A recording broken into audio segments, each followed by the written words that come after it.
So una po, tinatanggap po namin yung pong desisyon ng ating Korte Suprema. At sa ating pong Kamara ngayon nga po ay nasa Senado na rin yung pagbabalangkas po ng ating budget for 2026. Ang malinaw po ay medyo po na ibabalik na ng PhilHealth ang tiwala ng ating mga kababayan. Dahil ito pong pagbibigay balik po ng ating mga pondo ay isang recognition po na tayo po, ang PhilHealth po ay dahan-dahan na pong napapalawig yung serbisyong na ibibigay sa ating taong bayan.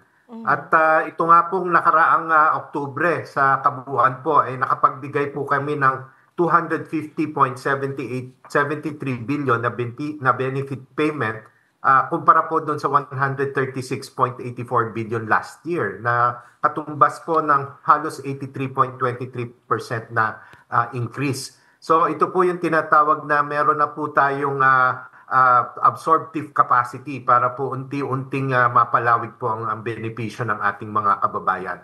At kami po ay natutuwa at kami po ngayon ay tinatanggap yung paghamon po na palawigin at bantayan po ang lahat po ng pondong na iatas po sa atin dito sa PhilHealth.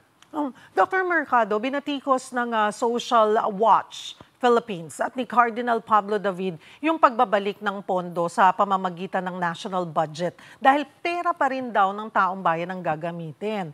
Though sabi nyo nga po, you welcome, of course, as a good decision ng Korte Suprema at itong ginawa ng Kamara. But still, what's your take on that? Yung pinunto po nila? So ito pong mga usapin na labas po doon sa pagbabalik ng aming pondo ay inaano na po namin na yung legal process at yung mga constitutional body po ang magdesisyon dahil yun po ay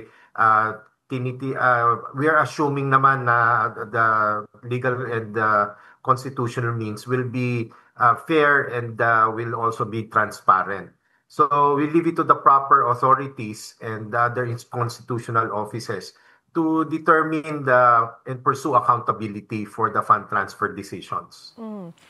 Kasi po ayon po kay Cardinal David, hindi dapat simpleng backfill lamang yung gawin, kundi dapat hanapin at habulin yung mga individuals na umano'y nag-profit mula sa diversion ng pondo.